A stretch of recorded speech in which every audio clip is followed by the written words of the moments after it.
નમસ્તે વિદ્યાર્થી મિત્રો, કેમ છો બધા? મજામાં છો ને?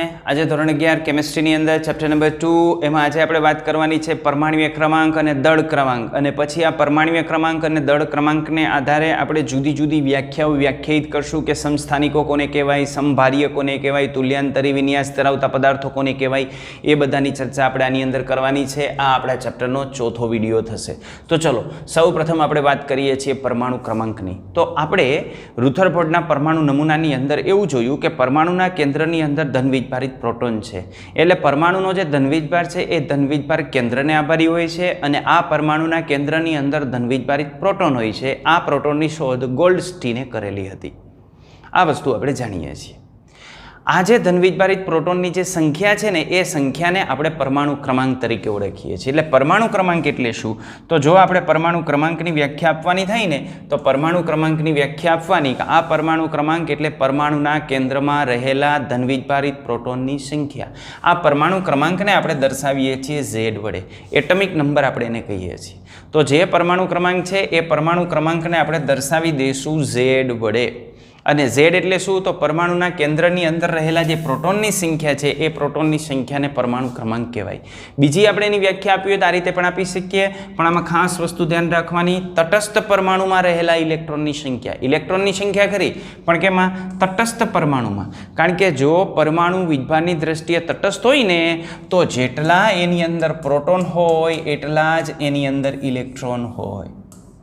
એટલે આપણે ખાસ ધ્યાનમાં રાખશું કે તટસ્થ પરમાણુમાં રહેલા જે ઇલેક્ટ્રોનની સંખ્યા છે એને પણ આપણે પરમાણુ ક્રમાંક તરીકે ઓળખતા હોઈએ છીએ.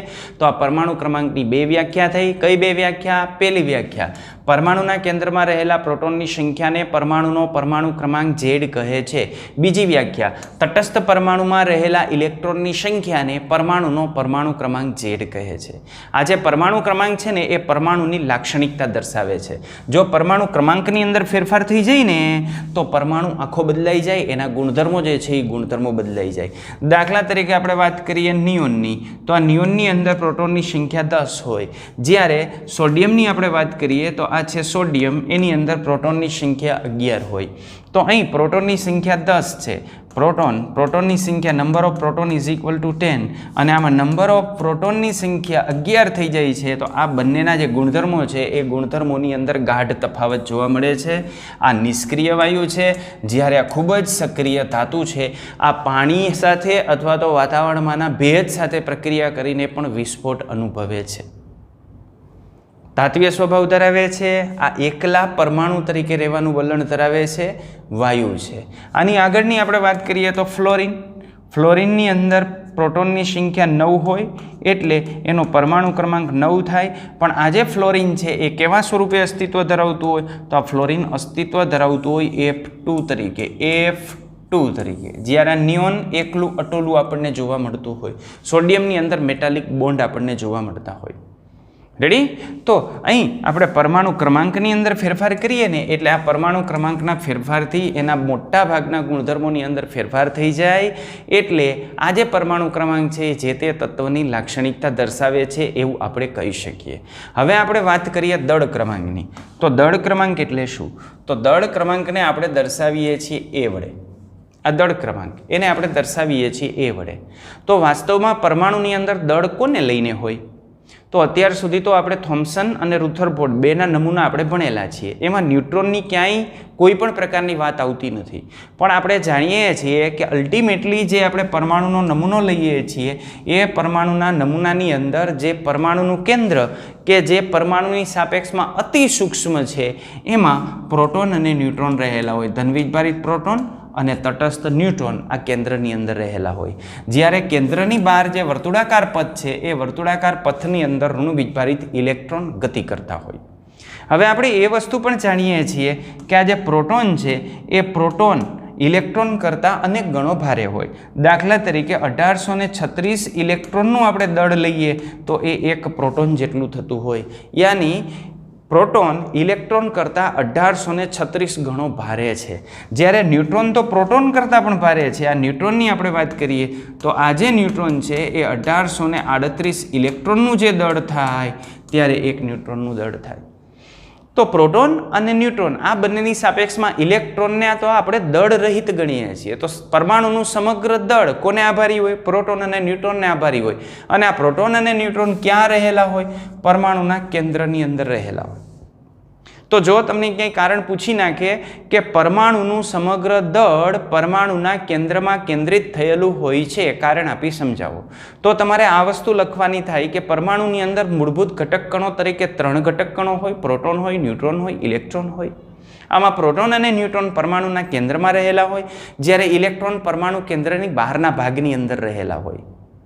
આ જે પ્રોટોન છે એ ઇલેક્ટ્રોન કરતાં 1836 ગણો ભારે હોય અને ન્યુટ્રોન છે એ ઇલેક્ટ્રોન કરતાં 1838 ગણો ભારે હોય.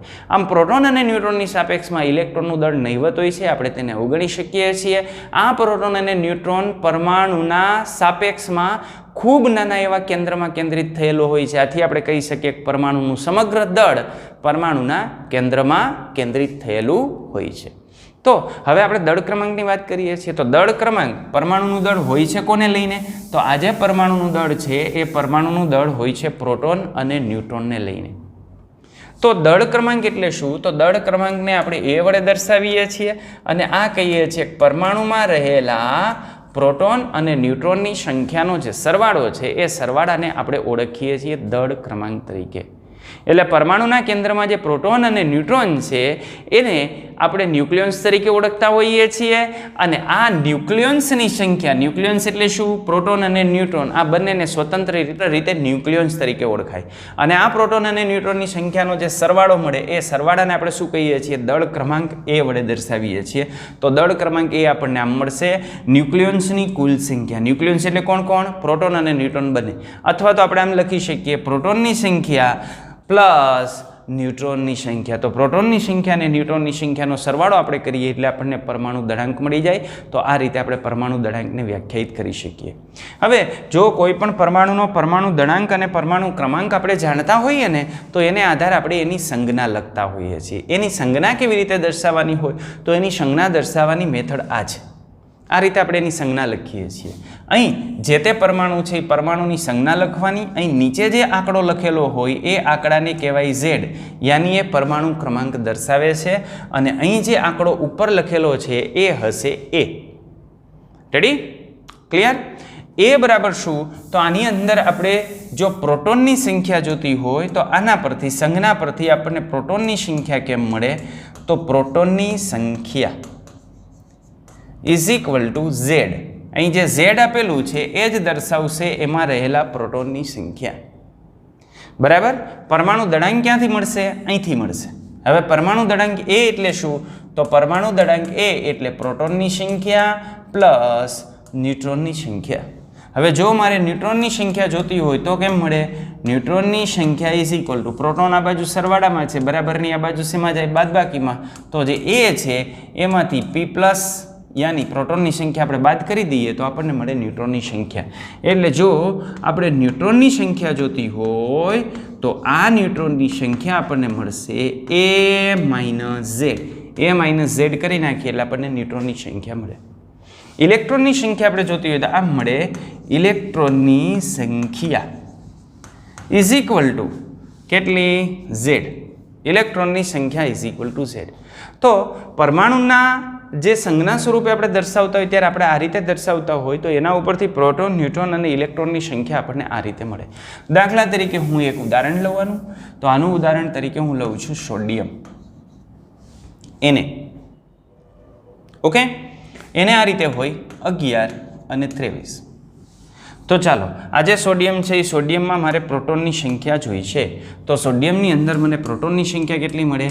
P પ્લસની સંખ્યા ઇઝ ઇક્વલ ટુ શું મૂકવાનું? પ્રોટોનની સંખ્યા ઇઝ ઇક્વલ ટુ Z. આ જે દર્શાવે છે પ્રોટોનની સંખ્યા, એટલે આ થઈ ગઈ પ્રોટોનની સંખ્યા. એટલે પ્રોટોનની સંખ્યા આપણને મળી ગઈ 11.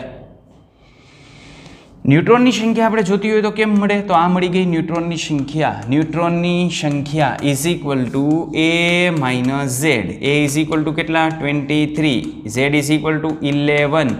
યાની આપણને કેટલા મળે? 12. તો ન્યુટ્રોનની સંખ્યા આપણને મળી ગઈ 12. ઇલેક્ટ્રોનની સંખ્યા આપણે જોઈ છે તો આ ઇલેક્ટ્રોનની સંખ્યા, તો આ ઇલેક્ટ્રોનની સંખ્યાની અંદર આપણને કેટલી મળશે? 11 Z જેટલી. ઓકે, આ વાત કરી આપણે તટસ્થ પરમાણુની. હવે તમે એ વસ્તુ જાણો છો કે તટસ્થ પરમાણુ જો ઇલેક્ટ્રોન ગુમાવે તો ધન વીજભાર ધારણ કરે અને જો એ ઇલેક્ટ્રોન સ્વીકારે તો ઋણ વીજભાર ધારણ કરે. એટલે ઇલેક્ટ્રોન ગુમાવી અને ધનાયન બનતો હોય અને ઇલેક્ટ્રોન સ્વીકારી અને ઋણાયન બનતો હોય. તો માનો કે આ સોડિયમ એક ઇલેક્ટ્રોન ગુમાવે છે, એક ઇલેક્ટ્રોન ગુમાવે છે તો આના ઉપર વીજભાર કેવો આવે? +1. તો આની અંદર ઇલેક્ટ્રોનની સંખ્યા કેટલી હોય? તો આની અંદર ઇલેક્ટ્રોનની સંખ્યા હોય 10. 11 હતા, એક ગુમાવી દીધો. અહીં આપણને ઇલેક્ટ્રોનની સંખ્યા કેટલી મળે છે? 11. શું કરવું પડે? બાદ કરવું પડે. શું બાદ કરવું પડે? માઇનસ વીજભાર. રેડી? તો આના ઉપરથી આપણે ઇલેક્ટ્રોનની સંખ્યા કોઈ પણ આયન માટે મેળવવી હોય તો સૂત્ર આ થાય. પ્રોટોનની સંખ્યા તો આમ જ મળશે, ન્યુટ્રોનની સંખ્યા આમ મળશે, પણ ઇલેક્ટ્રોનની સંખ્યા is equal to Z minus વીજભાર. જે વીજભાર હોય એને તમે બાદ કરી નાખો એટલે આપણને શું મળી જાય? એની અંદર ઇલેક્ટ્રોનની સંખ્યા મળી જાય. ઓકે, દાખલા તરીકે માનો કે હું અહીં ઉદાહરણ તરીકે લઉં છું Cl માઇનસ 1735. Cl માઇનસ 1735 લીધું તો આની અંદર પ્રોટોનની સંખ્યા આપણને કેટલી મળશે? 17, આના જેટલી. ન્યુટ્રોનની સંખ્યા કેટલી મળશે? આ બેના તફાવત જેટલી. 17 દુ 34 ને 1 35 એટલે ન્યુટ્રોનની સંખ્યા આપણને મળશે 18. ઇલેક્ટ્રોનની સંખ્યા કેટલી મળશે? તો Z માઇનસ વીજભાર, Z માઇનસ Z કેટલો? 17 માઇનસ માઇનસ વીજભાર, વીજભાર કેટલો છે? -1. માઇનસ માઇનસ કેટલા થયા? પ્લસ, એટલે 17 ને 1 18 એટલે ઇલેક્ટ્રોનની સંખ્યા થઈ જાય 18. ઓકે, આ રીતે આપણને આની અંદર જોવા મળે. અને જો હું અહીંયા આમ કરી નાખું Cl +3 આમ કરી નાખું તો અહીંયા શું આવે? -3. તો 17 માંથી વત્તે ઓછે ઓછા એટલે -3 કરવા પડે. 17 માંથી આપણે 3 બાદ કરીએ તો નિપજ તરીકે આપણને કેટલા મળે? 14. રેડી? તો અહીં આપણને મળશે 14. તો આ રીતની આપણને આની અંદર ઘટના જોવા મળતી હોય તો Cl 1735. આમ આપણે એની અંદર રહેલા પ્રોટોન, ન્યુટ્રોન અને ઇલેક્ટ્રોનની સંખ્યા ગણી શકીએ. ઓકે, તમારે ધ્યાનમાં કેટલું રાખવાનું છે? તો તમારે ધ્યાનમાં આટલું રાખવાનું છે કે સંજ્ઞા આપણે આમ દર્શાવીએ છીએ, પ્રોટોનની સંખ્યા, ન્યુટ્રોનની સંખ્યા અને ઇલેક્ટ્રોનની સંખ્યાના આ સૂત્ર તમારે યાદ રાખવા પડે. આ યાદ રાખી લ્યો એટલે કોઈ પણ તમને તત્વ આપેલું હોય તો એની અંદર તમે પ્રોટોન, ન્યુટ્રોન અને ઇલેક્ટ્રોનની સંખ્યા તમે ગણી શકો. ઓકે, તો પ્રોટોન, ન્યુટ્રોન, ઇલેક્ટ્રોનની સંખ્યા આપણને આ રીતે મળશે. ઘણી બધી વખત આ જે સંજ્ઞા છે એને આમ પણ દર્શાવવામાં આવતું હોય છે. અહીં સંજ્ઞા આપણે દર્શાવતા હોઈએ છીએ, અહીં Z દર્શાવતા હોય ને એ આ બાજુની જગ્યાએ આ બાજુ દર્શાવવામાં આવતું હોય છે. આવું પણ ઘણી બધી વખત હોય છે. દાખલા તરીકે Cl હોય તો આપણે આમ પણ લખતા હોય 17 અને 35. જો આમ લખેલું હોય તો સમજવાનું આ બાજુ જે 35 છે એ 35 શું છે? પરમાણુ દળાંક છે. મોટા ભાગે તો આવું જ દર્શાવવામાં આવે છે, આ જ રીતે દર્શાવવામાં આવે છે, કારણ કે આ બાજુ વીજભાર માટેની જગ્યા અહીં ખાલી રાખેલી છે કે માઇનસ વીજભાર આવતો હોય કે પ્લસ વીજભાર આવતો હોય એ પણ દર્શાવવો પડશે ને, તો એના માટે જગ્યા ખાલી રાખેલી છે. પણ ક્યાંક આપણને આવું જોવા મળે તો તમારે શું સમજવાનું? આ Z છે અને આ ઉપરવાળો શું છે? A છે. બરાબર? આવડે? આવી કોઈ પણ પ્રકારની સંજ્ઞા આપી હોય તો એની અંદર પ્રોટોન, ન્યુટ્રોન અને ઇલેક્ટ્રોનની સંખ્યા ગોતતા આવડે ને? ચાલો હવે આપણે ત્યાંથી આગળ વધીએ છીએ. તો પરમાણુ ક્રમાંક અને દળ ક્રમાંકની આપણે જે છે એ વાત કરી. ચલો હવે એના પછી આપણે એક કોયડો જોઈ લઈએ કે જે આને રિલેટેડ છે. તો આપણને આપ્યું છે આવું, એમાં પ્રોટોન, ન્યુટ્રોન અને ઇલેક્ટ્રોનની સંખ્યા આપણે ગણવાની છે. તો આમાં પ્રોટોન, ન્યુટ્રોન અને ઇલેક્ટ્રોનની સંખ્યા ગણીએ તો સૌ પ્રથમ લખશું પ્રોટોનની સંખ્યા કેટલી મળશે? પ્રોટોનની સંખ્યા is equal to Z, Z is equal to 35. ન્યુટ્રોનની સંખ્યા કેવી રીતે મળે? ન્યુટ્રોનની સંખ્યા is equal to A minus Z. એ કેટલા છે? 80 માઇનસ કેટલા? 35. ઓકે, તો આમાં 35 આપણે બાદ કરીએ એટલે કેટલા મળશે આપણને? 45. તો આ મળી ગયા 45. કેની સંખ્યા થઈ? ન્યુટ્રોનની સંખ્યા. ઇલેક્ટ્રોનની સંખ્યા તટસ્થ છે કે નહીં એ જોઈ લ્યો તો યસ તટસ્થ છે. ઇલેક્ટ્રોનની સંખ્યા Z માઇનસ વીજભાર, હું આ જ સૂત્ર વાપરું છું. તો ઝેડની કિંમત કેટલી? 35 માઇનસ વીજભાર કેટલો? તટસ્થ છે એટલે 0. 35 માંથી 0 જાય એટલે ઇલેક્ટ્રોનની સંખ્યા કેટલી? 35. ન્યુક્લિયન્સની સંખ્યા પૂછે તો ન્યુક્લિયન્સની સંખ્યા કેટલી? 80. કારણ કે ન્યુક્લિયન્સની સંખ્યામાં કોણ આવે? પ્રોટોન અને ન્યુટ્રોન બેનો સમાવેશ થાય. આની અંદર એવું પૂછે કે મૂળભૂત કણોની સંખ્યા કેટલી, મૂળભૂત અવપરમાણ્વીય કણો અથવા મૂળભૂત અપપરમાણ્વીય કણોની સંખ્યા કેટલી? તો પ્રોટોનની સંખ્યા 35, ન્યુટ્રોનની સંખ્યા 45 અને વળી પાછી ઇલેક્ટ્રોનની સંખ્યા 35. આ પ્રોટોન, ન્યુટ્રોન અને ઇલેક્ટ્રોન ત્રણેયને આપણે મૂળભૂત અવપરમાણ્વીય કણો અથવા સબ એટમિક પાર્ટિકલ તરીકે ઓળખતા હોઈએ છીએ, તો એનો આપણે સરવાળો કરવાનો થાય. ઓકે, હવે જો આના ઉપર માઇનસ વીજભાર આપ્યો હોત તો અહીંયા -1 આવત, -1 આવત એટલે માઇનસ માઇનસ પ્લસ થાત, નહીં જવાબ કેટલો આવત? 36 આવત. રેડી? ઓકે, ચાલો એના પછીના પ્રશ્નની આપણે વાત કરીએ. તો એના પછી આપણને આપેલું છે આ રીતે, એના પછીનો પ્રશ્ન આપેલો છે કોયડો 2.2. એમાં આપણને કીધું છે એક સ્પીસીસમાં ઇલેક્ટ્રોન, પ્રોટોન અને ન્યુટ્રોનની સંખ્યા અનુક્રમે ઇલેક્ટ્રોનની સંખ્યા આપણને આપી દીધી છે 18, પ્રોટોનની સંખ્યા આપણને આપી દીધી છે 16 અને ન્યુટ્રોનની સંખ્યા આપણને આપી દીધી છે 16. હવે આમાં જે પ્રોટોનની સંખ્યા છે ને એ લાક્ષણિકતા દર્શાવે છે, એને આધારે સંજ્ઞા નક્કી થાય. તો 16 પરમાણુ ક્રમાંક છે, પરમાણુ ક્રમાંક 16 છે. 16 પરમાણુ ક્રમાંક ધરાવતું જે તત્વ છે ને એ તત્વ છે સલ્ફર. એલાની સંજ્ઞા થાય આ રીતે S16. હવે ઉપર આપણે પરમાણુ દળાંક લખવાનો હોય, પરમાણુ દળાંક આપણે મેળવીએ એ ઇઝ ઇક્વલ ટુ આપણને શું મળશે? તો એ ઇઝ ઇક્વલ ટુ આપણને મળશે પ્રોટોનની સંખ્યા પ્લસ ન્યુટ્રોનની સંખ્યા. 16 + 16, 16 દુ 32, એટલે અહીં ઉપર આવશે 32. હવે આ જે પરમાણુ છે એની અંદર ઇલેક્ટ્રોનની સંખ્યા કેટલી છે? તો આમાં ઇલેક્ટ્રોનની સંખ્યા કેટલી આપી છે આપણને? ઇલેક્ટ્રોનની સંખ્યા 18 આપી છે. વાસ્તવમાં આમાં કેટલી હોવી જોઈએ? 16. આની અંદર તો 16 જ છે, પણ આપણે 18 કરવી છે. તો 18 કરવી હોય તો હજુ 2 ઇલેક્ટ્રોન એને આપવા પડે. 2 ઇલેક્ટ્રોન એને આપવા પડે તો આનો વીજભાર કેટલો થાય? -2. રેડી? તો -2 આપણે આવી રીતે વિચારી શકીએ કે આમાં ઇલેક્ટ્રોનની સંખ્યા કેટલી છે? 16. અહીં કેટલી આપી છે? 18. તો એને શું કર્યું? 2 મેળવા. 2 મેળવે તો કેવો વીજભાર આવે? ઋણ વીજભાર. કેટલો ઋણ વીજભાર આવે? 2 સ્વીકારે છે એટલે -2 વીજભાર. એટલે આ રીતે એની સંજ્ઞા આપણને જોવા મળે S1632 -2. રેડી? તો આ પ્રકારે આપણને એની સંજ્ઞા જોવા મળશે. અહીંથી પણ વિચારી શકીએ કે ઇલેક્ટ્રોનની સંખ્યા is equal to Z minus વીજભાર. ઇલેક્ટ્રોનની સંખ્યા આપણને આપી છે 18, Z આપણને આપ્યું છે 16 માઇનસ વીજભાર. આ 16 ને હું આ બાજુ જવા દઉં એટલે આપણને મળે 18 minus 16 is equal to minus વીજભાર. આમાંથી બાદ કરીએ એટલે 2 આવે, આ થઈ ગયું માઇનસ વીજભાર. તો આને આધારે આપણે જોઈએ તો વીજભાર કેટલો થાય? -2.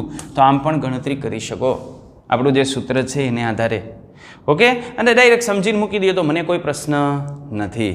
ઓકે, તો આ એના પછીના પ્રશ્નની વાત કરી. ચાલો હવે આપણે એની આગળ વધીએ. તો એની આગળ આપણને આપેલું છે સમસ્થાનિકો. સમસ્થાનિકો કોને કહેવાય? તો સમસ્થાનિકો શબ્દનો અર્થ આપણે કાઢીએ તો સમસ્થાનિકો શબ્દનો અર્થ એ થાય કે જેના સ્થાન સરખા હોય એવા. તો સ્થાન ક્યાં સરખા હોય? પટારામાં? ના, આધુનિક આવર્ત કોષ્ટકમાં.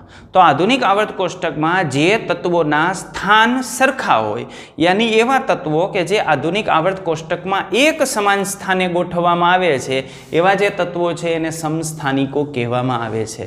અને તમે જાણો છો કે આધુનિક આવર્ત કોષ્ટકની અંદર તત્વનું જે વર્ગીકરણ કરેલું છે એ પરમાણુ ક્રમાંકના ચડતા ક્રમમાં કરેલું છે. એટલે પરમાણુ ક્રમાંકના ચડતા ક્રમમાં આપણે ગોઠવીએ એટલે આપણને આ રીતે જોવા મળશે. તો સમસ્થાનિકોની હવે આપણે વાત કરવા જઈ રહ્યા છીએ. તો આ સમસ્થાનિકો કહેવાય કોને? તો પહેલા સમસ્થાનિકોની વ્યાખ્યા આપણે આપીએ કે આ સમસ્થાનિકો આપણે એને કહેશું કે જેની અંદર પ્રોટોનની સંખ્યા સમાન હોય પણ ન્યુટ્રોનની સંખ્યા જુદી જુદી હોય. એટલે એવા પરમાણુ કે જેમાં પ્રોટોનની સંખ્યા સમાન હોય પરંતુ ન્યુટ્રોનની સંખ્યા જુદી જુદી હોય તો એને આપણે એકબીજાના સમસ્થાનિકો કહેશું. બરાબર? તો પહેલી વ્યાખ્યા આપણે આમ આપી શકીએ સમસ્થાનિકોની. પહેલી વ્યાખ્યા, પ્રોટોનની સંખ્યા સમાન, ન્યુટ્રોનની સંખ્યા જુદી જુદી, તો એને કહેવાય સમસ્થાનિકો. બીજી વ્યાખ્યા આપણે આપવી હોય તો આમ આપી શકીએ પ્રોટોનની સંખ્યા, પ્રોટોનને આપણે રિપ્લેસ કરી દઈએ Z વડે, તો આપણે કહી શકીએ પરમાણુ ક્રમાંક સરખા પણ ન્યુટ્રોનની સંખ્યા જુદી જુદી હોય તો એને એકબીજાના સમસ્થાનિકો કહેવાય. ત્રીજી વ્યાખ્યા આપણે આપી શકીએ કે પરમાણુ ક્રમાંક એક સમાન હોય પરંતુ દળ ક્રમાંક જુદા જુદા હોય. દળ ક્રમાંક એટલે પ્રોટોન અને ન્યુટ્રોનની સંખ્યાનો સરવાળો, આ જુદો જુદો હોય. યાની પરમાણુ ક્રમાંક સરખો હોય પણ દળ ક્રમાંક જુદો જુદો હોય તો એને એકબીજાના સમસ્થાનિકો કહેવાય. તો સમસ્થાનિકોને આપણે આવી રીતે વ્યાખ્યાયિત કરી શકીએ. ઓકે, તો આ જે સમસ્થાનિક છે એ સમસ્થાનિકની અંદર આપણને શું જોવા મળશે? તો આ જે સમસ્થાનિક છે એ સમસ્થાનિકમાં પ્રોટોનની સંખ્યા સમાન છે અને જો સમસ્થાનિકમાં પ્રોટોનની સંખ્યા સમાન હોય તો આ સમસ્થાનિક સમાન ઇલેક્ટ્રોન ધરાવતા હોય અને જો એમાં ઇલેક્ટ્રોનની સંખ્યા સમાન હોય તો એની ઇલેક્ટ્રોન રચના સમાન હોય અને જો એની ઇલેક્ટ્રોન રચના સમાન હોય તો એના જે રાસાયણિક ગુણધર્મો આપણને જોવા મળે છે એ રાસાયણિક ગુણધર્મો કેવા હોય? સમાન હોય. એટલે ક્યાંય તમને જો કારણ પૂછી નાખે કે સમસ્થાનિકોના રાસાયણિક ગુણધર્મો એક સમાન હોય છે, કારણ આપી સમજાવો, તો પહેલાં તમારે સમસ્થાનિકની વ્યાખ્યા આપવાની કે સમસ્થાનિક કોને કહેવાય. પછી લખવાનું કે સમસ્થાનિકમાં પરમાણુ ક્રમાંક સરખો હોય એટલે એની અંદર ઇલેક્ટ્રોનની સંખ્યા સમાન હોય. ઇલેક્ટ્રોનની સંખ્યા સમાન હોવાથી એ દરેકની ઇલેક્ટ્રોન રચના સમાન હોય ને આપણે જાણીએ છીએ કે પરમાણુના રાસાયણિક ગુણધર્મોનો આધાર એની ઇલેક્ટ્રોન રચના અથવા સંયોજકતા કક્ષાની ઇલેક્ટ્રોન રચના ઉપર હોય છે. તો સમસ્થાનિકમાં ઇલેક્ટ્રોનની રચના સમાન હોવાથી એના બધા જ રાસાયણિક ગુણધર્મો આપણને એક સમાન જોવા મળતા હોય છે. એટલે કેમિકલ પ્રોપર્ટીઝ મોટા ભાગની એક સમાન આપણને જોવા મળે. ક્યાંક રાસાયણિક પ્રક્રિયાના વેગમાં થોડો ઘણો ફેરફાર હોઈ શકે. કોઈ સમસ્થાનિક ફાસ્ટ રિએક્ટ કરતો હોય તો કોઈ થોડોક ધીમો રિએક્ટ કરતો હોય, પણ પ્રક્રિયા તો એક સમાન જ એની અંદર જોવા મળતી હોય. તો હવે આ સમસ્થાનિકોની અંદર સરખાપણું શું હોય અને જુદાપણું શું હોય એની આપણે વાત કરીએ. એના પહેલાં આપણે આનું એક ઉદાહરણ લઈ લઈએ. તો હું આનું ઉદાહરણ લઉં છું, ખૂબ જ જાણીતું, કાર્બન કાર્બન કાર્બન 6 6 6 12 13 and 14 આ ત્રણને આપણે કાર્બનના સમસ્થાનિક કહીએ છીએ. આમાં પ્રોટોનની સંખ્યા 6 6 6, આનો દળ ક્રમાંક A is equal to 12 13 and 14. Number of neutron is equal to 6 7 and 8. 6 ને 6 12, 6 ને 7 13, 6 ને 8 14. તો ન્યુટ્રોનની સંખ્યા આપણને આ રીતે આ સમસ્થાનિકોની અંદર જોવા મળે. તો સમસ્થાનિકમાં સરખાપણું શું છે? તો સમસ્થાનિકની અંદર પરમાણુ ક્રમાંક સમાન હોય. જોઈ લ્યો, આ પરમાણુ ક્રમાંક કેવો છે? એનો પરમાણુ ક્રમાંક એક સમાન. બીજું સરખું શું હોય? એમાં પ્રોટોનની સંખ્યા આપણને સમાન જોવા મળે. પ્રોટોનની સંખ્યા કેટલી છે? 6 6 6. ત્રીજું, આમ તો પ્રોટોનની સંખ્યાને જ આપણે પરમાણુ ક્રમાંક કહેતા હોઈએ છીએ. ત્રીજું, એની અંદર ઇલેક્ટ્રોનની સંખ્યા પણ કેવી જોવા મળે? સમાન. આમાં ઇલેક્ટ્રોનની સંખ્યા આપણે કાઢીએ તો ઇલેક્ટ્રોનની સંખ્યા બધામાં કેટલી થશે? પ્રોટોન જેટલી, યાની 6 6 6. ઇલેક્ટ્રોનની સંખ્યા સમાન હોય તો બધાની ઇલેક્ટ્રોન રચના કેવી થાય? સમાન. ઇલેક્ટ્રોન રચના સમાન હોય તો એના રાસાયણિક ગુણધર્મો આપણને કેવા જોવા મળે? એક સમાન. એટલે સમસ્થાનિકની અંદર આપણને આટલું સરખાપણું જોવા મળતું હોય છે. આ ઉપરાંત સમસ્થાનિકો આપણે કહીએ છીએ એની પાછળનું કારણ જ આ છે કે આધુનિક આવર્ત કોષ્ટકમાં એ એક સમાન સ્થાને ગોઠવાયેલા હોય છે. તો આવા સમસ્થાનિકમાં જુદું શું પડતું હોય છે? તો જુદાપણાની વાત કરીએ તો જુદું પડતું હોય છે આ. જુદું પડતું હોય છે આ. આને શું છે? પરમાણુ દળાંક. અને આ શું છે? ન્યુટ્રોનની સંખ્યા. તો આની અંદર જુદું પડે પરમાણુ દળાંક A. આનો કેટલો? 12 13 14. બીજો ન્યુટ્રોનની સંખ્યા કેટલી? 6 7 8. તો ન્યુટ્રોનની સંખ્યા એની અંદર જુદી પડતી હોય અને આનો પરમાણુ દળાંક જુદો પડે છે એટલે આની જે ફિઝિકલ પ્રોપર્ટી છે એ જુદી પડે.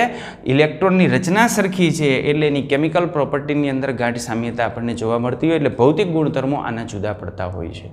તો આ પ્રકારનું સમસ્થાનિકોની અંદર સરખાપણું અને જુદાપણું આપણને જોવા મળતું હોય. આ સમસ્થાનિક છે. સમસ્થાનિકનું બીજું ઉદાહરણ આપણે આપવું હોય તો સમસ્થાનિકનું બીજું ઉદાહરણ આપણે આપી શકીએ ક્લોરીન. ક્લોરીન 17 17 35 અને 37. આ પણ બે ક્લોરીનના સમસ્થાનિકો છે. રેડી? ઓકે, આવા તો મોટા ભાગના જે તત્વો છે એ તત્વોના સમસ્થાનિકો જોવા મળતા હોય છે. ઘણા બધા ઉદાહરણો આગળ આપણે જે છે એ ભણશું અને તમને જે લીથાની અંદર આપેલા છે એ તમારે આની અંદર કમ્પ્લીટ કરી નાખવાના છે, એટલે વધારે હું ઉદાહરણમાં નથી જતો.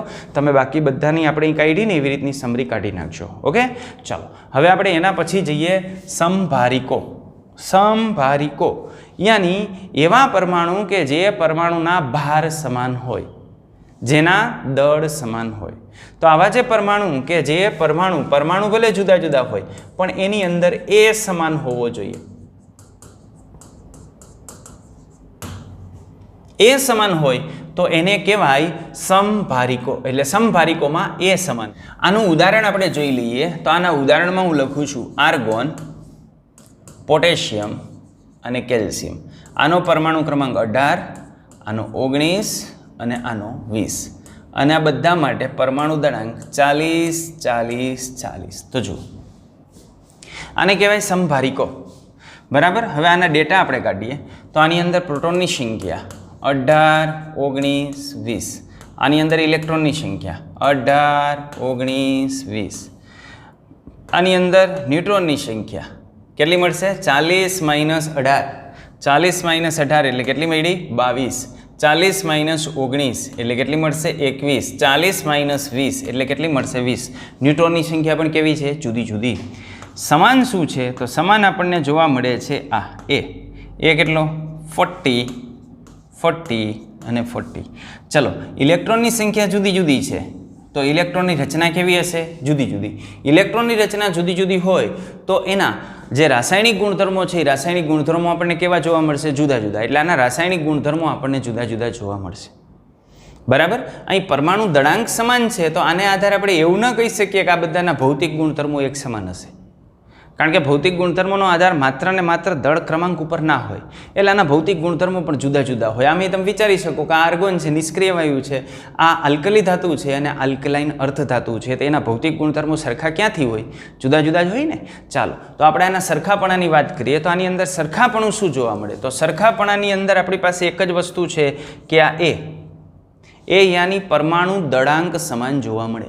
અને પરમાણુ દળાંક એટલે શું? પ્રોટોન અને ન્યુટ્રોનની સંખ્યાનો સરવાળો, યાની કે તેમાં રહેલા ન્યુક્લિયોન્સની સંખ્યા.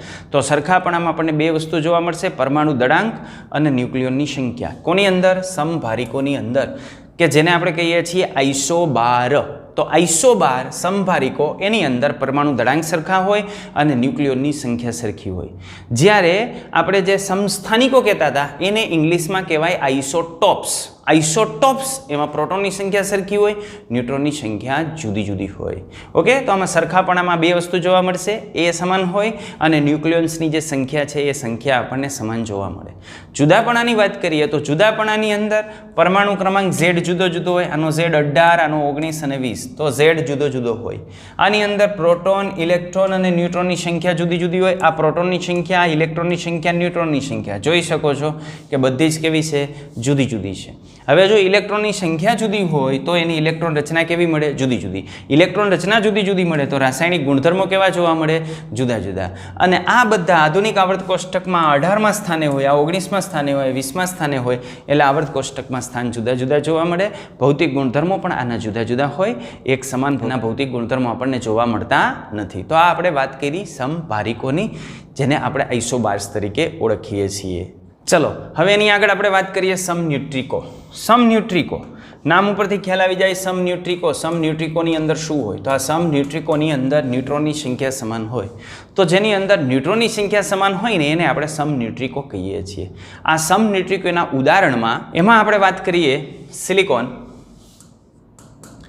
ફોસ્ફરસ, સલ્ફર 14, 15 અને 16, 32, 31 અને 30. સ્પેશિયલ દરેક જગ્યાએ સિલિકોન જોવા મળે આવું જ જોવા મળે જરૂરી નથી, પણ અહીં સિલિકોનના જુદા જુદા સમસ્થાનિક જોવા મળતા હોય એમાંથી એવું સમસ્થાનિક લીધું છે કે જે 30 પરમાણુ ભાર ધરાવતો હોય. તો આ આપણે લીધા એની અંદર પ્રોટોનની સંખ્યા આપણે કાઢીએ તો પ્રોટોનની સંખ્યા આપણને કેટલી મળશે? 14, 15 અને 16. બરાબર.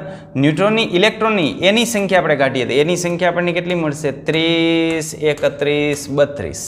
ઓકે, ન્યુટ્રોનની સંખ્યા આપણે કાઢીએ તો ન્યુટ્રોનની સંખ્યા કેટલી મળશે? 30 - 14 એટલે 16, 31 - 15 એટલે 16, 32 - 16 એટલે 16. બરાબર.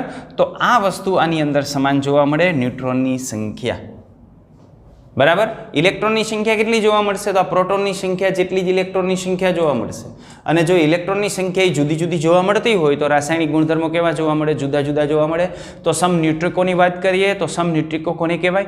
તો એવા પરમાણુ કે જે પરમાણુની અંદર રહેલા ન્યુટ્રોનની સંખ્યા એક સમાન હોય એવા પરમાણુને એકબીજાના સમન્યુટ્રિકો તરીકે આપણે ઓળખીએ છીએ. આ સમન્યુટ્રિકોનું એક ઉદાહરણ આપણે લીધું છે. આમાં સરખાપણું શું હોય? તો માત્ર ને માત્ર એક જ સરખાપણું હોય, ન્યુટ્રોનની સંખ્યા. જ્યારે જુદું શું પડતું હોય? તો જુદાપણાની આપણે વાત કરીએ તો આની અંદર જુદું પડતું હોય પરમાણુ ક્રમાંક Z. જો આ પરમાણુ ક્રમાંક Z બધાનો જુદો જુદો 14, 15, 16 એટલે પરમાણુ ક્રમાંક Z જુદો જુદો હોય. પરમાણુ દળાંક A જુદો જુદો હોય. આને પરમાણુ દળાંક A કહેવાય. 30, 31, 32, 30, 31, 32 પરમાણુ દળાંક એનો આપણને જુદો જુદો જોવા મળે. એમાં પ્રોટોન અને ઇલેક્ટ્રોનની સંખ્યા જુદી જુદી હોય. 14, 15, 16 પ્રોટોનની સંખ્યા પણ એટલી, ઇલેક્ટ્રોનની સંખ્યા પણ એટલી. એટલે પ્રોટોન અને ઇલેક્ટ્રોનની સંખ્યા આ ત્રણની અંદર જુદી જુદી આપણને મળે છે. ઇલેક્ટ્રોન રચના, પ્રોટોનની સંખ્યા અને ઇલેક્ટ્રોનની સંખ્યા જુદી જુદી હોય તો ઇલેક્ટ્રોન રચના પણ જુદી જુદી હોય ને ઇલેક્ટ્રોન રચના જુદી જુદી હોય તો એના રાસાયણિક ગુણધર્મો આપણને કેવા જોવા મળે? જુદા જુદા જોવા મળે. તો સમન્યુટ્રિકોની અંદર આપણે આ એક ઉદાહરણ સમજીએ તો એને આધારે આપણે આવી રીતની ગણતરી કરી શકીએ. આવું એની અંદર સરખાપણું જોવા મળે અને આવું એની અંદર જુદાપણું હોય. રેડી? ઓકે. હવે જો પરમાણુ જુદા જુદા હોય તો ભૌતિક ગુણધર્મો પણ એના કેવા જોવા મળે? જુદા જુદા જોવા મળે. અને અહીં પરમાણુ ક્રમાંકને આધારે આધુનિક આવર્ત કોષ્ટકમાં સ્થાન આવતું હોય તો પરમાણુ ક્રમાંક જુદો જુદો છે એટલે આવર્ત કોષ્ટકમાં સ્થાન પણ કેવું જોવા મળશે? જુદું જુદું જોવા મળશે. તો આ રીતે આપણે સમન્યુટ્રિકો છે એની આપણે વાત કરી શકીએ. બીજું આપણે આનું સમન્યુટ્રિકોનું ઉદાહરણ આપણે જોતું હોય તો સમન્યુટ્રિકોનું બીજું ઉદાહરણ આપણે આ રીતે લઈ શકીએ. એક લઉં છું પોટેશિયમ. પોટેશિયમ યાની કે 19, 39, કેલ્શિયમ 20, 40, પ્રોટોનની સંખ્યા 19, 20, ન્યુટ્રોનની સંખ્યા આ બેનો તફાવત 20, 20, ન્યુટ્રોનની સંખ્યા સમાન એટલે આને કહેવાય આઇસોટોન્સ. આઇસોટોન્સ સમન્યુટ્રિકો. પેલું આઇસોટોપ્સ સમસ્થાનિકો, આઇસોબાર સમભાર્ય અને ત્રીજું સમન્યુટ્રિકો કે જેને આપણે કહીએ છીએ આઇસોટોન્સ. તો આઇસોટોન્સનું બીજું ઉદાહરણ છે. ચલો એના પછી આપણે જે છે એ આગળ વધીએ. આઇસોસ્ટર્સ. આઇસોસ્ટર્સ કોને કહેવાય? તો આપણે આઇસોસ્ટર્સની વાત કરીએ. ચલો હવે આપણે વાત કરીએ સમઇલેક્ટ્રોનીય. સમઇલેક્ટ્રોનીય કોને કહેવાય? તો સમઇલેક્ટ્રોનીય એટલે એવા ઘટકો કે જેની અંદર ઇલેક્ટ્રોનની સંખ્યા સમાન હોય અને આપણે સમઇલેક્ટ્રોનીય ઘટકો તરીકે ઓળખતા હોઈએ છીએ. સમઇલેક્ટ્રોનીય ઘટકોની અંદર જનરલી સમઇલેક્ટ્રોનીય જે ઘટકો છે એની અંદર આપણે સમાવેશ કરતા હોઈએ છીએ આયનોનો. દાખલા તરીકે માનો હું આની વાત કરું, કાર્બન લઈ લઉં, કાર્બન કાર્બન C6, અહીં 12 લઈ લઉં, 13 લઈ લઉં, અહીં 14 લઈ લઉં. તો આની અંદર ઇલેક્ટ્રોનની સંખ્યા બધામાં કેટલી મળશે? 6 મળશે. પણ આને આપણે સમઇલેક્ટ્રોનીય તો છે જ આ, પણ આનો સમાવેશ આપણે સમઇલેક્ટ્રોનીયમાં નથી કરતા કારણ કે એના માટે આપણે સ્પેશિયલ એક વર્ગ જે છે એ વ્યાખ્યાયિત કરી દીધો છે સમસ્થાનિકો. અને જો સમસ્થાનિકોની અંદર પ્રોટોનની સંખ્યા સરખી હોય ને તો ઇલેક્ટ્રોનની સંખ્યા સરખી જ હોય. એટલે આમાં ઇલેક્ટ્રોનની સંખ્યા તો સરખી જ છે બધાને, પણ તોય આ સમઇલેક્ટ્રોનીય તો છે જ, પણ આને આપણે કહેશું શું? સમસ્થાનિકો. કારણ કે સમસ્થાનિકો કહીએ ને એટલે એની અંદર એક શબ્દ આવી જ જતો હોય કે આ સમસ્થાનિકો છે ને એ સમઇલેક્ટ્રોનીય જ હોય. ઓકે. પણ અહીં આપણે જુદા જુદા ઘટકોની વાત કરવાની છે કે જેમાં ઇલેક્ટ્રોનની સંખ્યા જે છે એ સરખી હોય. એટલે આની સરખી બાબતમાં શું આપણને જોવા મળશે? ઇલેક્ટ્રોનની સંખ્યા સરખી જોવા મળશે. એટલા માટે આપણે આને આઇસો ઇલેક્ટ્રોનીય ઘટકો તરીકે ઓળખતા હોઈએ છીએ. તો આ આઇસો ઇલેક્ટ્રોનીય ઘટકો થાય અને ઇલેક્ટ્રોનની સંખ્યા સરખી હોય તો એની ઇલેક્ટ્રોન રચના પણ આપણને સમાન જોવા મળે. દાખલા તરીકે આપણે વાત કરીએ તો માનો કે હું લઉં છું F- નિયોન અને સોડિયમ પ્લસ. અહીં F પાસે 9 ઇલેક્ટ્રોન હોય પણ એક સ્વીકાર્યો એટલે આની પાસે ઇલેક્ટ્રોનની સંખ્યા કેટલી થઈ જાય? તો ઇલેક્ટ્રોનની સંખ્યા થઈ જાય 10. નિયોન પાસે ઇલેક્ટ્રોનની સંખ્યા કેટલી થઈ જાય? 10. અને સોડિયમ પાસે 11 હતા પણ એક ગુમાવ્યો એટલે એની પાસે ઇલેક્ટ્રોનની સંખ્યા કેટલી થઈ જાય? ઓકે, તો આ રીતે આપણને આની અંદર જોવા મળશે. તો આ ઇલેક્ટ્રોનની સંખ્યા 10 એટલે એને સમ ઇલેક્ટ્રોનીય કહેવાય. હવે આની ઇલેક્ટ્રોનની રચના આપણે જોઈએ તો તમારા નોલેજ પ્રમાણે આપણે વાત કરીએ તો પહેલી કક્ષામાં 2 ઇલેક્ટ્રોન હોય, બીજીમાં 8 હોય, પહેલીમાં 2, બીજીમાં 8, પહેલીમાં 2 અને બીજીમાં 8, આવી રીતે ઇલેક્ટ્રોન ગોઠવાયેલા હોય તમારા 9મા ધોરણને આધારે. પણ આ પાઠની અંદર આગળ આપણે જોશું કે કક્ષાની અંદર કક્ષકો પણ હોય છે અને આ ઇલેક્ટ્રોનની ગોઠવણી આ રીતે હોય. આ 2 ઇલેક્ટ્રોન 1s2 ની અંદર હોય, 2s2 ની અંદર હોય અને 2p ની અંદર 6 હોય. એટલે આની ઇલેક્ટ્રોન રચના થાય 1s2, 2s2, 2p6. આ ઇલેક્ટ્રોન રચના આપણે આગળ ભણશું એટલે અત્યારે આના વિશે કંઈ વિચારતા નહીં. બરાબર, આગળ આપણે કક્ષકો ભણી લઈએ પછી આ ઇલેક્ટ્રોન રચનાની આપણે વાત કરવાની છે. એટલે તમારા નોલેજ પ્રમાણે તમે અત્યારે ધ્યાનમાં રાખો તો તમે 9મા ધોરણમાં ભણતા પહેલી કક્ષામાં 2 ઇલેક્ટ્રોન, બીજીમાં 8, તો અહીં જો બધાની ઇલેક્ટ્રોન રચના કેવી છે? એક સમાન. બરાબર, એટલે ઇલેક્ટ્રોનની સંખ્યા સમાન છે એટલે ઇલેક્ટ્રોનની રચના પણ આપણને કેવી જોવા મળે? એક સમાન જોવા મળે. જુદાપણું ક્યાં હોય? તો જુદાપણું હોય પરમાણુ ક્રમાંક Z ની અંદર. આનો પરમાણુ ક્રમાંક Z 9 છે, આનો 10 છે અને આનો 11 છે. તો Z ની અંદર જુદાપણું જોવા મળે. એની અંદર પણ જુદાપણું જોવા મળે. આ સોડિયમ માટે આપણને 23 મળે છે, આના માટે આપણને 20 મળે છે અને આ ફ્લોરિન છે એના માટે આપણને 19 મળે છે.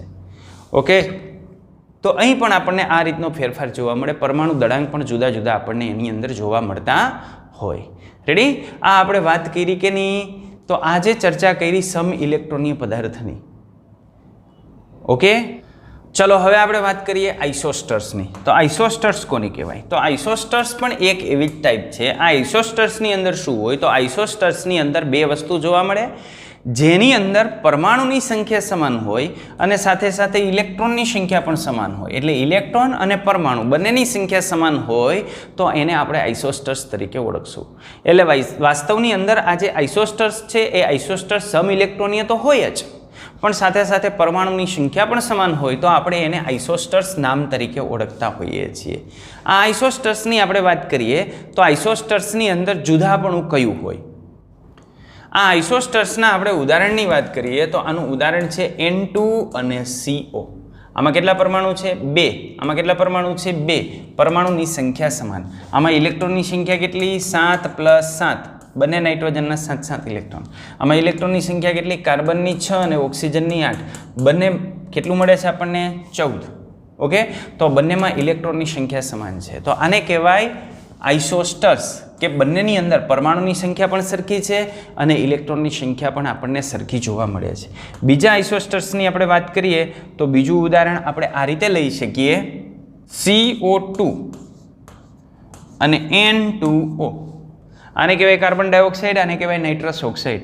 કાર્બનના કેટલા? 6, ઓક્સિજનના કેટલા? 8, બીજા ઓક્સિજનના કેટલા? 8. તો કેટલા થયા? 6, 8, 8 × 2 = 16, 16 ને 6 = 22. તો આની અંદર 22 થાય. નાઇટ્રોજનના કેટલા થાય? 7 + 7 પ્લસ ઓક્સિજનના કેટલા? 8. બરાબર, તો આ થયા 7 + 7, 7 × 2 = 14, 14 ને 8, આ 14 અને 8 કેટલા થાય? 22. તો આ બંનેની અંદર ઇલેક્ટ્રોનની સંખ્યા સરખી છે. આમાં પરમાણુની સંખ્યા કેટલી? 3. આમાં પરમાણુની સંખ્યા કેટલી? 3. તો પરમાણુની સંખ્યા સરખી હોય ને ઇલેક્ટ્રોનની સંખ્યા સરખી હોય ત્યારે આપણે એને આઇસોસ્ટર્સ નામે પણ ઓળખતા હોઈએ છીએ. આની અંદર જુદાપણું શું હોય? તો રાસાયણિક ગુણધર્મો જુદા જુદા હોય. આ N2 છે, આ કાર્બન મોનોક્સાઇડ છે, બંનેના રાસાયણિક ગુણધર્મો જુદા જુદા હોય. આ કાર્બન ડાયોક્સાઇડ છે, આ નાઇટ્રસ ઓક્સાઇડ છે, બંનેના રાસાયણિક ગુણધર્મો જુદા જુદા હોય. ભૌતિક ગુણધર્મો પણ જુદા જુદા હોય. આ એસિડિક સ્વભાવનો હોય, આ તટસ્થ સ્વભાવનો હોય. બરાબર, આ રાસાયણિક રીતે નિષ્ક્રિય હોય, આ અગત્યના રિડક્શન કરતા પદાર્થ તરીકે વર્તતો હોય. એટલે આવા ગુણધર્મોની અંદર આપણને એની અંદર ફેરફાર જોવા મળતો હોય તો આને આપણે કહીએ છીએ આઇસોસ્ટર્સ. આઇસોસ્ટર્સની અંદર શું હોય? ઇલેક્ટ્રોનની સંખ્યા તો સરખી જ હોય, પણ સાથે સાથે એમાં રહેલા જે પરમાણુ છે એ પરમાણુની સંખ્યા પણ સરખી હોય તો આપણે એને આઇસોસ્ટર્સ તરીકે ઓળખતા હોઈએ છીએ. ચલો હવે આપણે વાત કરીએ તુલ્યાંતરી વિન્યાસ, કે જેને આઇસોડાયાફર્સ તરીકે આપણે ઓળખીએ છીએ. તુલ્યાંતરી વિન્યાસ આની અંદર શું હોય? તો તુલ્યાંતરી વિન્યાસની અંદર આપણને જોવા શું મળે? તો ન્યુટ્રોન માઇનસ પ્રોટોન, ન્યુટ્રોન અને પ્રોટોનનો જે તફાવત છે ને એ તફાવત સરખો જોવા મળે. કયો તફાવત? તો એમાં રહેલા ન્યુટ્રોનની સંખ્યા માઇનસ પ્રોટોનની સંખ્યા આપણે કરીએ તો આનો તફાવત જે પરમાણુની અંદર સરખો જોવા મળે ને એને કહેવાય તુલ્યાંતરી વિન્યાસ અથવા આઇસોડાયાફર્સ તરીકે આપણે ઓળખતા હોઈએ છીએ. બરાબર, એને આ રીતે A-2Z, A-2Z.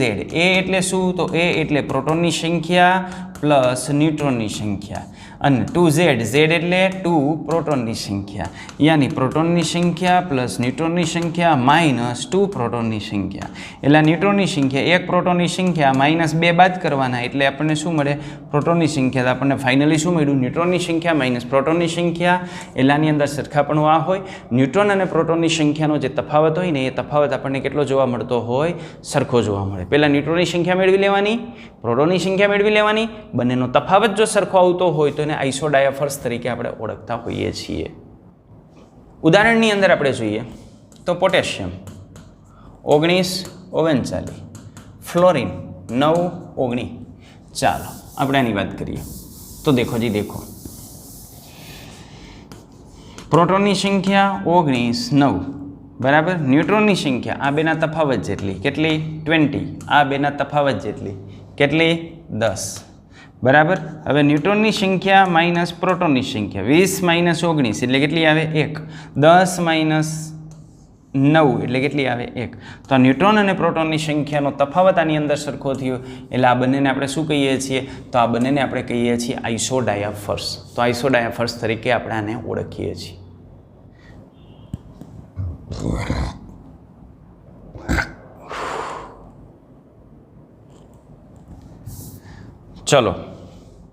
ચલો બીજું ઉદાહરણ આપણે લઈએ તો બીજું ઉદાહરણ છે આપણી પાસે યુરેનિયમ.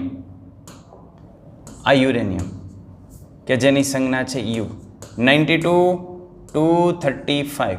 બીજું આપણે લઈ લઈએ થોરિયમ કે જેનો પરમાણુ ક્રમાંક છે 90 અને 231 બરાબર. પ્રોટોનની સંખ્યા આપણને મળશે 92. ચાલો પહેલાં હું ન્યુટ્રોનની સંખ્યા લખી નાખું. ન્યુટ્રોનની સંખ્યા આમાંથી 92 આપણે બાદ કરીએ એટલે ન્યુટ્રોનની સંખ્યા આપણને મળશે 235 માઇનસ 92. અહીંયા મળશે 231 માઇનસ 90. ઓકે, એટલે આ જે ન્યુટ્રોનની સંખ્યા આપણને મળે છે 143. આ ન્યુટ્રોનની સંખ્યા 143. અહીંયા ન્યુટ્રોનની સંખ્યા આપણને મળે છે 141. રેડી. પ્રોટોનની સંખ્યા આપણને મળે છે, પ્રોટોન ધન વીજભારિત, આની મળે છે 92 અને આની મળે છે 90. હવે આનો આપણે તફાવત લઈએ એટલે આનો તફાવત ન્યુટ્રોન માઇનસ પ્રોટોનનો આપણે તફાવત લઈએ એટલે 1 આવશે અને અહીં જે છે આપણને કેટલા મળશે? 5 મળશે, 51. અહીં આપણે તફાવત લઈએ એટલે 1 આવશે, 14માંથી 9 જાય એટલે કેટલા મળશે? 51. તો જુઓ ન્યુટ્રોન અને પ્રોટોનની સંખ્યાનો તફાવત આપણને કેટલો મળ્યો? એક સરખો મળ્યો બરાબર. રેડી. તો આ રીતે આપણને આની અંદર જોવા મળે. તો એ ઉદાહરણ છે કોપર 65, ક્રોમિયમ 55. આનો પરમાણુ ક્રમાંક હોય 29 અને આનો હોય 24. તો ન્યુટ્રોનની સંખ્યા આપણે લઈએ એટલે ન્યુટ્રોનની સંખ્યા આ બેના તફાવત જેટલી આપણને મળે એટલે અહીં આપણને ન્યુટ્રોનની સંખ્યા મળશે 36. આ ન્યુટ્રોનની સંખ્યા આ બેનો તફાવત. ઓકે.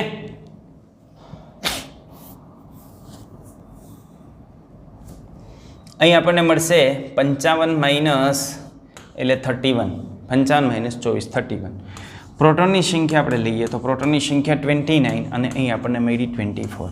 આ બેનો તફાવત આપણે કરીએ તો આ બેનો તફાવત અહીં આપણને મળશે 7 અને અહીં પણ આ બેનો તફાવત મળશે 7. તો આ 7 n માઇનસ ઝેડ ન્યુટ્રોનની સંખ્યા અને પ્રોટોનની સંખ્યાનો તફાવત 7 મળે છે એટલે આ બંનેને અહીં કોપર છે એટલે કેટલા આવશે? 29 આવશે. આ ક્રોમિયમ અહીં કેટલા છે? 55 ને 24. તો આ પણ એકબીજાના તુલ્યાંતરી વિન્યાસ યાની આઇસોડાયફર્સ છે. આઇસોડાયફર્સની અંદર શું હોય? n માઇનસ ઝેડ આ સમાન આપણને મળે. ઓકે. ચાલો જુદાપણું શું હોય? બધું જુદું હોય ભાઈ. પરમાણુ ક્રમાંકાનો જુદો હોય, પરમાણુ દળાંકાનો જુદો હોય, પ્રોટોન અને ઇલેક્ટ્રોનની સંખ્યા જુદી હોય, ઇલેક્ટ્રોનની સંખ્યા જુદી હોય તો ઇલેક્ટ્રોન રચના જુદી હોય, ઇલેક્ટ્રોન રચના જુદી હોય એટલે રાસાયણિક ગુણધર્મો જુદા હોય, ભૌતિક ગુણધર્મો આના જુદા હોય એટલે આ બધું જુદાપણું એની અંદર જોવા મળે. આવર્ત કોષ્ટકની અંદર સ્થાન પણ આ 24માં સ્થાને છે, 29માં સ્થાને છે, સ્થાન પણ જુદા જુદા હોય. ચલો હવે આપણે વાત કરીએ હાઇડ્રોજનના સમસ્થાનિકોની કે જે ટોપિક આપણને ટેક્સ્ટની અંદર આપેલો છે. તો હાઇડ્રોજનના સમસ્થાનિક સાથે લઈ લઈએ આપણે હાઇડ્રોજનના સમસ્થાનિકો, આઇસોટોપ્સ ઓફ હાઇડ્રોજન. આ જે હાઇડ્રોજન છે કે જે આધુનિક આવર્ત કોષ્ટકની અંદર પહેલું તત્વ છે એના 3 સમસ્થાનિકો આપણને જોવા મળે છે. એમાં પહેલાને આપણે કહીએ છીએ પ્રોટ્રિયમ કે જેને H સંજ્ઞા વડે આપણે દર્શાવીએ છીએ અથવા P વડે દર્શાવીએ છીએ. P વડે પણ આપણે એને દર્શાવીએ છીએ. બીજું છે ડ્યુટેરિયમ કે જેને આપણે આ સંજ્ઞા અથવા D વડે આપણે એને દર્શાવીએ છીએ. ત્રીજું છે ટ્રિટિયમ કે જેને 1,3 અથવા ટ્રિટિયમ T વડે આપણે દર્શાવતા હોઈએ છીએ. તો હાઇડ્રોજનના 3 સમસ્થાનિક આપણને જોવા મળે: પ્રોટ્રિયમ, ડ્યુટેરિયમ, ટ્રિટિયમ. આ 3 હાઇડ્રોજનના સમસ્થાનિક છે. આ હાઇડ્રોજનના સમસ્થાનિકો એકબીજાથી જુદા કેવી રીતે પડે છે? તો ન્યુટ્રોનની સંખ્યામાં જુદા પડે, કારણ કે સમસ્થાનિકોની વ્યાખ્યા જે છે પ્રોટોનની સંખ્યા સમાન હોય પરંતુ ન્યુટ્રોનની સંખ્યા જુદી જુદી હોય તેને એકબીજાના સમસ્થાનિકો આપણે કહીએ છીએ. એટલે આ જુદા પડે છે ન્યુટ્રોનની સંખ્યામાં. સૌ પ્રથમ 1934ની અંદર અમેરિકન વૈજ્ઞાનિક હતા H.C.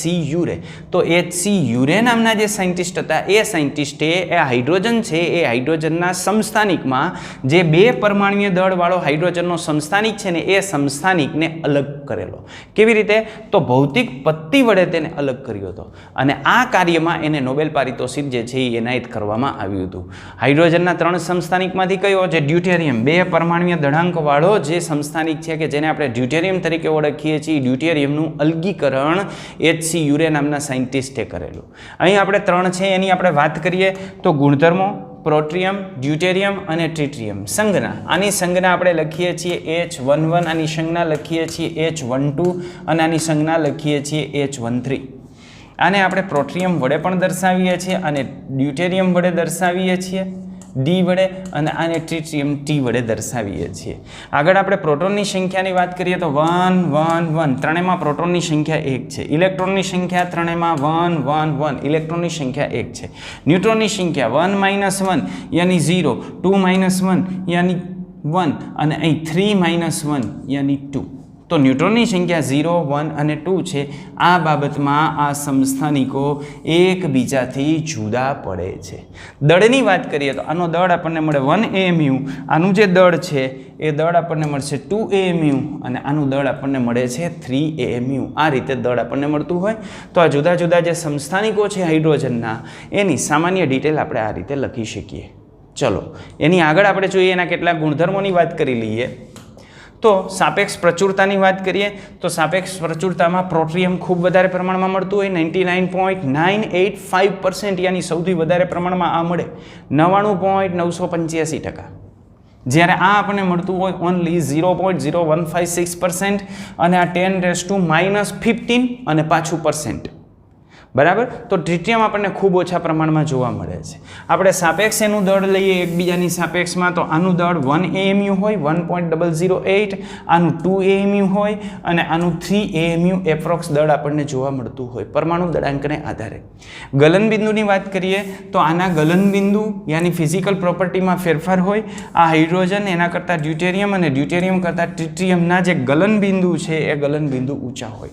એના પરથી આપણે કહી શકીએ કે આની અંદર જે બાઇન્ડિંગ નેચર છે એકબીજા સાથે જકડી રાખવાનો જે ગુણધર્મ છે એ ટ્રિટિયમનો ડ્યુટેરિયમ કરતાં વધારે હશે અને ડ્યુટેરિયમનો પ્રોટિયમ કરતાં વધારે હશે.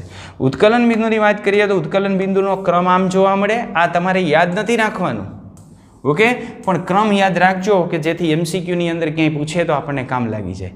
તો આના કરતાં આનું ઉત્કલન બિંદુ વધારે છે અને એના કરતાં આનું ઉત્કલન બિંદુ વધારે છે. તો ઉત્કલન બિંદુ અને ગલન બિંદુ બંનેની અંદર સેમ ક્રમ આપણને જોવા મળે છે. ઘનતાની આપણે વાત કરીએ તો ઘનતાનો આધાર કેના ઉપર હોય? તો ઘનતાનો આધાર દળ ઉપર હોય. ઘનતા બરાબર દળના છેદમાં કદ. તો અહીં તમે જોઈ શકો છો કે આની ઘનતા કરતાં આની ઘનતા લગભગ બમણી છે. બરાબર. તો હાઇડ્રોજન કરતાં ડ્યુટેરિયમની ઘનતા વધારે છે, ડ્યુટેરિયમ કરતાં ટ્રિટિયમની ઘનતા જે છે એ વધારે છે. આના કરતાં ડબલ છે અને આના કરતાં આ ટ્રિપલ છે. આ કેટલી છે? 0.09. આ કેટલી છે? 9 દુ 18 અને આ કેટલી છે? 27, યાની 0.18 અને 0.27. આ ટ્રિટિયમ આપણને જે જોવા મળે છે એ અલ્પ પ્રમાણમાં જોવા મળતું હોય એની પાછળનું કારણ શું છે? તો એની પાછળનું કારણ છે એમાંથી ખૂબ સરળતાથી હિલિયમની અંદર એ રૂપાંતરિત થઈ જતું હોય. દાખલા તરીકે ટ્રિટિયમની આપણે વાત કરીએ તો ટ્રિટિયમની અંદર આપણને આમ જોવા મળે. આ છે ટ્રિટિયમ 1 હાઇડ્રોજન 1 3, આને આપણે કહીએ છીએ ટ્રિટિયમ. આની અંદર પ્રોટોનની સંખ્યા 1 હોય અને ન્યુટ્રોનની સંખ્યા આની અંદર જે છે એ 2 હોય. હવે આમાંથી થાય શું? તો આમાંથી રૂપાંતરિત થઈ જાય હિલિયમમાં. હિલિયમમાં રૂપાંતરિત થાય ત્યારે પ્રોટોનની સંખ્યા 2 થઈ જાય અને ન્યુટ્રોનની સંખ્યા 1 થઈ જાય. એટલે આ પ્રક્રિયા દરમિયાન જે ન્યુટ્રોન છે એનું રૂપાંતરણ પ્રોટોનની અંદર થતું હોય અને સાથે એક ઇલેક્ટ્રોન છૂટો પડતો હોય. આ જે ઇલેક્ટ્રોન છૂટો પડે છે એ ઇલેક્ટ્રોનને આપણે કહીએ છીએ બીટા કણ. એટલે આમાં આ જે ટ્રિટિયમ છે એ ટ્રિટિયમમાંથી બીટા કણ ઉત્સર્જિત થઈ જાય અને બીટા કણ ઉત્સર્જિત થઈ જાય એટલા માટે આપણે આને શું ગણતા હોઈએ છીએ? તો આ બીટા કણ ઉત્સર્જિત આ બીટા કણ ઉત્સર્જિત થઈ જાય એટલા માટે આ ખૂબ અસ્થાયી હોય ને ખૂબ અસ્થાયી હોય એટલા માટે આપણને શું જોવા મળશે? તો ખૂબ અસ્થાયી હોય એટલે આનું પ્રમાણ આપણને ખૂબ ઓછું જોવા મળશે. તો બસ આ વિડીયોની અંદર આટલું જ. વધુ આપણે જોશું આના પછીના વિડીયોની અંદર. ત્યાં સુધી બધાને ટાટા બાય બાય, આવજો.